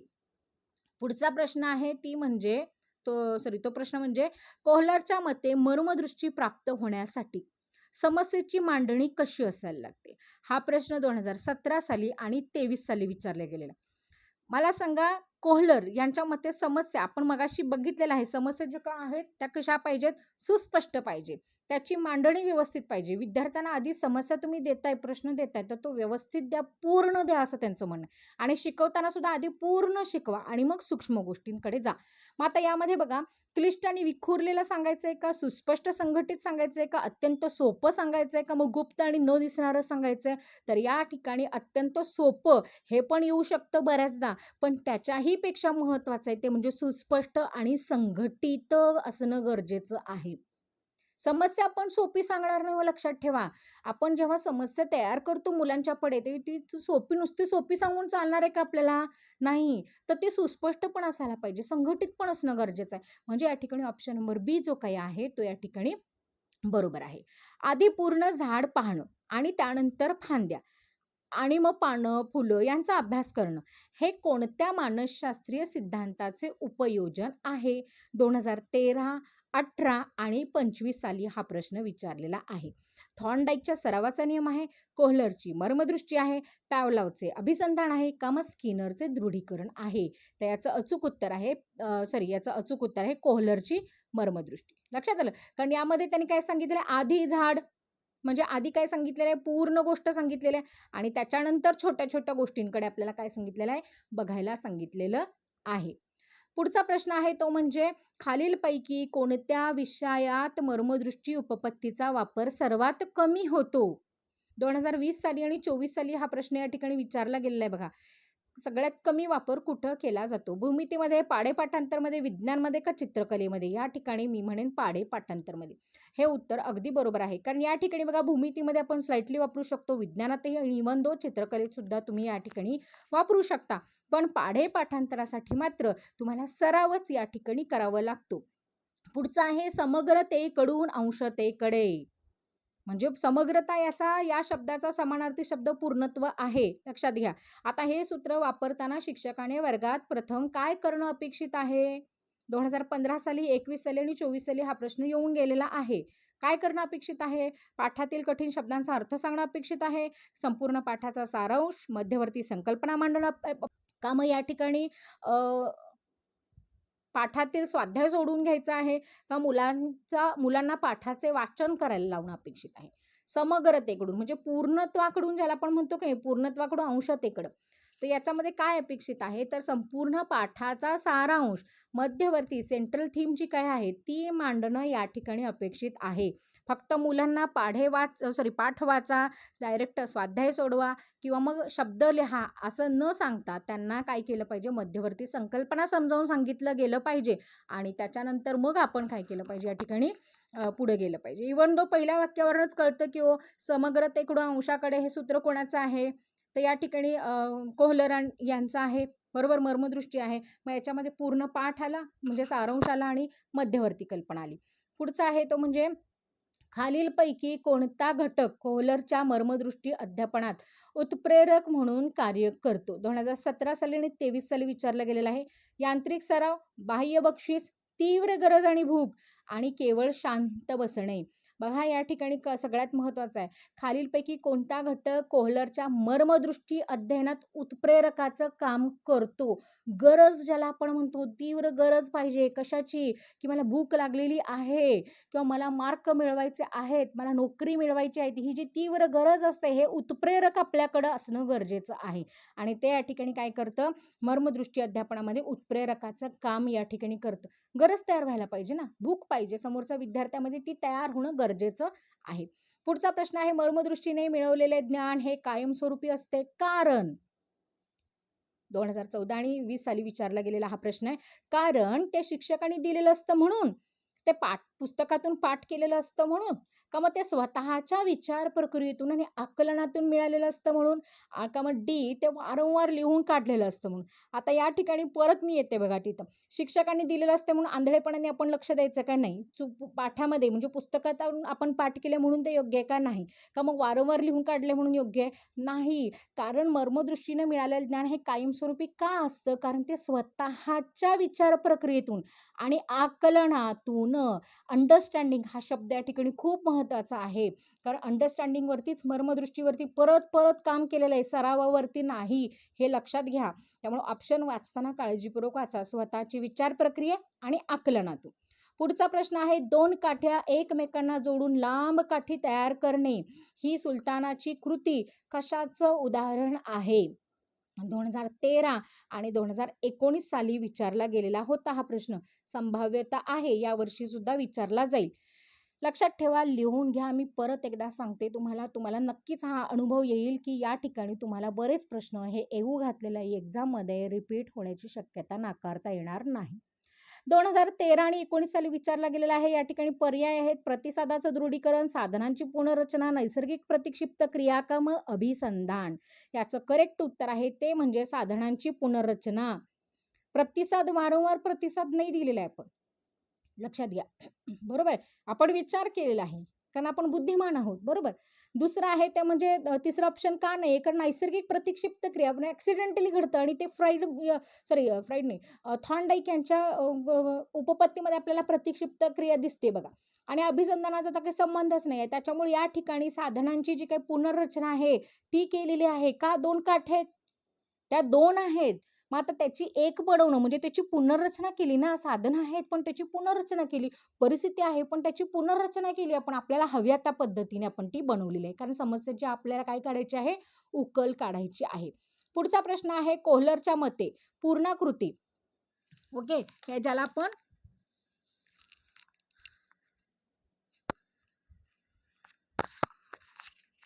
कोहलरच्या मते पूर्णाकृतीमध्ये कशाला जास्त महत्त्व आहे. याचे पर्याय आहेत घटकाच्या सुट्या स्वरूपाला म्हणजे पार्ट्सला, घटकामधील अर्थपूर्ण परस्पर संबंधांना, घटकाच्या संख्येला, त्याच्या असणाऱ्या रांगेला. यापैकी कशाला महत्त्व आहे मला सांगा बरं. म्हणजे घटकाच्या सुट्या स्वरूपाला का परस्पर संबंधाला. याचं अचूक उत्तर आहे ते म्हणजे परस्पर संबंधाला, कारण सुट्या पार्टवरती तर आपण विश्वास ठेवलेला नाही आहे. घटकाच्या संख्येला किंवा त्याच्या रंगाला सुद्धा या ठिकाणी महत्त्व दिलेला नाही आहे. हा प्रश्न जो काही आहे तो 2015 साली, 21 साली आणि 24 साली रिपीट झालेला आहे. पुढचा प्रश्न आहे तो म्हणजे मर्मदृष्टी अध्ययनामध्ये परिस्थितीचे आकलन अचानक होण्यापूर्वी जो काळ असतो त्याला काय म्हणतात.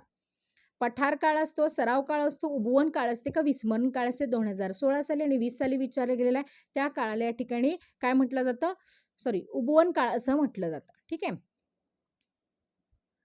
त्याच्यानंतरचा कारण उपवन काळामध्ये आपण बघू शकतो की आपण जे काही प्रयत्न मगाचपासून किंवा समस्या सोडवण्यासाठी जे पर्याय आपल्या डोक्यामध्ये चाललेले असतात त्या पर्यायांना आपण रिलेट करून बघतो. आपण इमॅजिन करतो की हे जर वापरलं तर ॲक्च्युअल परिणाम काय असेल. या परिणामांचं सुद्धा आपण ते प्रत्यक्षात नाही घडलं तरी ते डोक्यामध्ये त्या बुद्धीच्या लेवलवरती ते काम चालू असतं, त्यामुळे त्याला उबवणं असं सुद्धा म्हटलेलं आहे.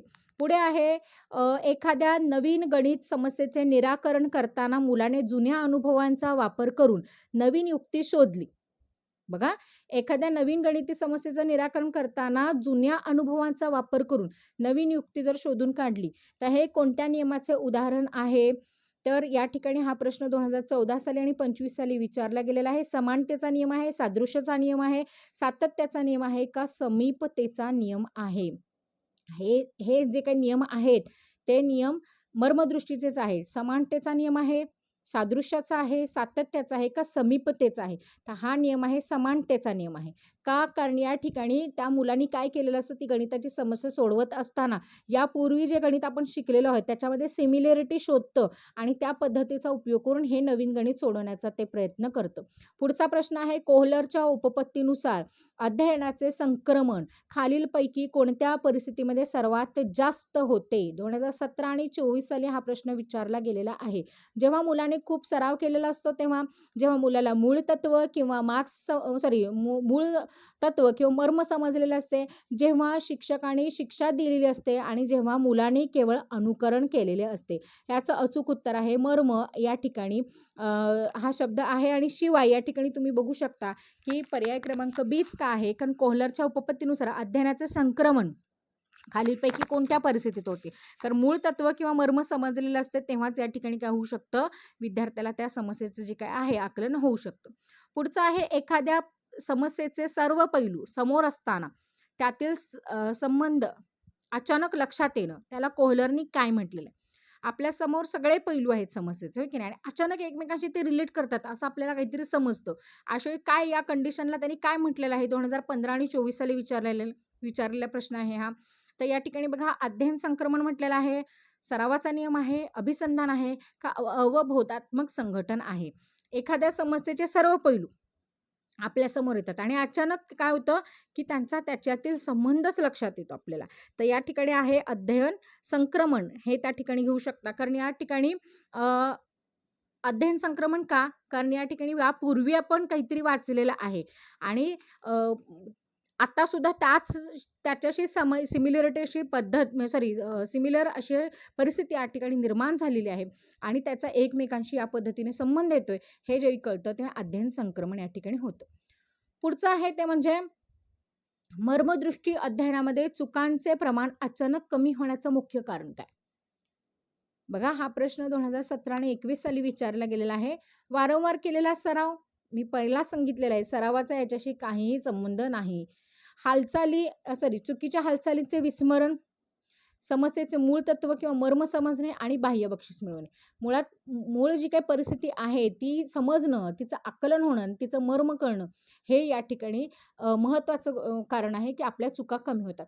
विद्यार्थ्यांच्याच बघा, मार्कांची पठारावस्था तयार झालेली असते आणि अचानक त्या विद्यार्थ्याला रिअलाईज होते की आपण सगळे प्रयत्न करत असतो, पण त्याला रिअलाईज होते की एक्झॅक्टली चुकायला लागले काय. तर हे जेव्हा कळतं तेव्हा त्या ठिकाणी त्या विद्यार्थ्याच्या गुणांमध्ये पूर्वीसारखीच वाढ व्हायला सुरुवात होते. पुढचा प्रश्न आहे, शाळेमध्ये गणित शिकवताना सूत्र, फॉर्म्युला देण्यापूर्वी शिक्षकांनी त्या सूत्राची निर्मिती कशी झाली हे प्रात्यक्षिकातून दाखवले. ठीक आहे, एखादं सूत्र आहे तर ते कसं झालं हे प्रात्यक्षिकातून त्या शिक्षकांनी सांगितलं, दाखवलं, तर शिक्षक कोणत्या उपपत्तीचा वापर करत आहे? 2014 आणि 23 साली हा प्रश्न विचारला गेलेला आहे. स्किनरची उपपत्ती, पॅवलोवची उपपत्ती, कोहलरची का मग वॉटसनची? या ठिकाणी तुम्ही याचं उत्तर ऑप्शन सी हे गृहीत धरायचं आहे.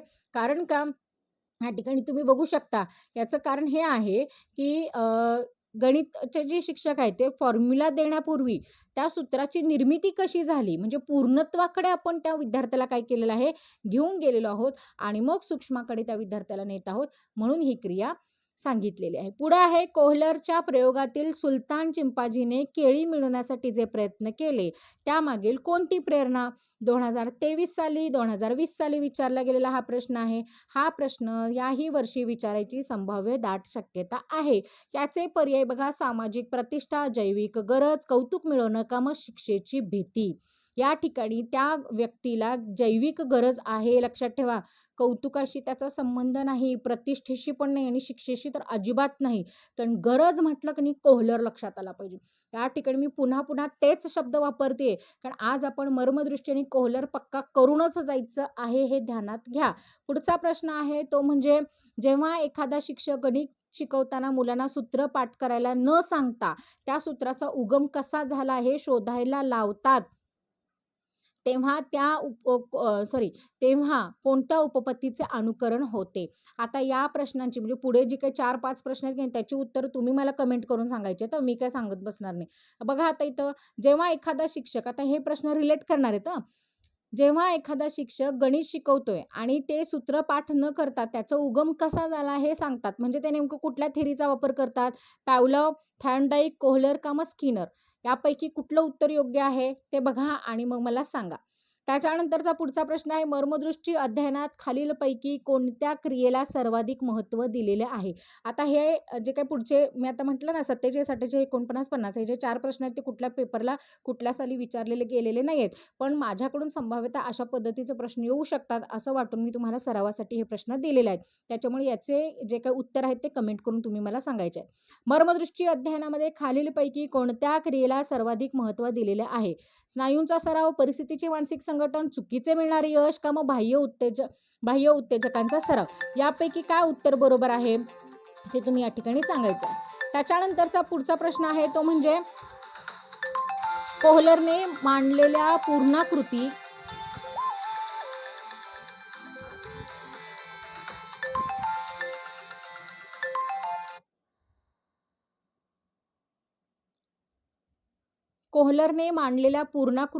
पूर्णाकृती या संकल्पनेचा खालीलपैकी कोणता अर्थ योग्य आहे? सुट्या भागांचा समूह, सुट्या भागांच्या बेरजेपेक्षा अधिक असणारी एक अर्थपूर्ण रचना का मग केवळ आकारांची मांडणी का मग विखुरलेली माहिती? कुठल्या संकल्पनेचा योग्य अर्थ या ठिकाणी लावलेला आहे तो बघा. त्याच्यानंतरचा पुढचा प्रश्न आहे शेवटचा तो म्हणजे, अचानक होणारा बोध. ओके. हे खालीलपैकी कोणत्या घटकावर अवलंबून असते? बुद्धिमत्ता, पूर्व अनुभव, समस्येची मांडणी का केवळ नशिबावर आधारित? तर हे खूप छान उत्तर आहे. हा प्रश्न मला सतत वाटतोय, हा येण्याची शक्यता नाकारता येणार नाही. त्यामुळे प्लीज हे जे काही सरावाचे 4 प्रश्नसुद्धा आहेत, जे संभाव्य सांगितलेले आहेत, त्याची छान तयारी करा. व्हिडिओ आवडला असेल तर प्लीज लाईक करा, शेअर करा, कमेंट करा आणि सगळ्यात महत्त्वाचं चॅनलवरती नवीन असाल तर सबस्क्राईब करून ठेवा. आणि परीक्षेसाठी ऑल द बेस्ट. धन्यवाद.